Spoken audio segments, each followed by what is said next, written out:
मेरा नाम राजेंद्र प्रसाद पांडे है और मैं भगेसर देहली, थाना करछना, जनपद प्रयागराज का निवासी हूँ।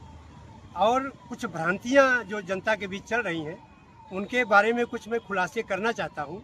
ऐसा है कि मेरे बगल में मेरे एक पड़ोसी हैं, उनका नाम है श्याम नारायण पांडे, जिनसे कि मेरी पुश्तैनी दुश्मनी है। आज से नहीं, करीब 3 पुश्त से मेरी उनकी दुश्मनी है। हमारे उनके बीच में अनेक मुकदमेबाजी हुई है।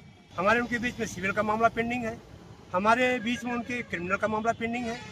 एक बार श्याम नारायण पांडे की श्रीमती जी ने, हम 3 भाई हैं, हमारे तीनों भाइयों के ऊपर छेड़खानी का मुकदमा लगा दिया और एक हमारा भतीजा को भी उसमें इन्वॉल्व किया।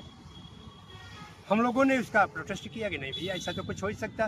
कोई आदमी किसी महिला के साथ छेड़खानी करेगा तो 3 भाई एक साथ थोड़ी करेंगे, अलग अलग करेंगे कि तीनों भाई एक साथ ही कर रहे थे। संयोग से उनको जलन इस बात की है कि हम 3 भाई सरकारी नौकरी में हैं, हम तीनों भाई सरकारी कर्मचारी हैं। मेरे बड़े भैया श्री भोलानाथ पांडे, पुत्र जगन्नाथ पांडे, वो प्राथमिक विद्यालय में हेड मास्टर से 2010 में रिटायर हुए। वो एक वरिष्ठ नागरिक है।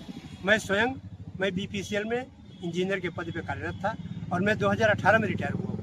मेरा छोटा भाई लेखपाल के पद पर कार्यरत है। वो विभिन्न तहसीलों में होते हुए आजकल वो मेजा में पोस्टेड है।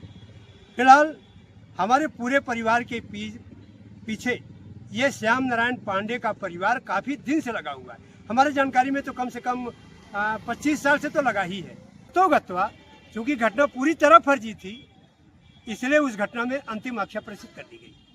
अंतिम आख्या जब गई तो इन्होंने उसका प्रोटेस्ट फाइल किया कोर्ट में प्रोटेस्ट फाइल किया, लेकिन ये कोर्ट में जाने से कतराते रहे और अंत में वो इनका जो प्रोटेस्ट था वो खारिज हो गया और वो मामला ख़त्म हो गया।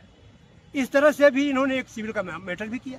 एक ज़मीन हमारे घर के पीछे है, वो हमारे पड़ोसी थे पहले के शेष पांडे, इनके भी परिवार के ही थे, श्याम नारायण पांडे के परिवार के ही उनकी ज़मीन है।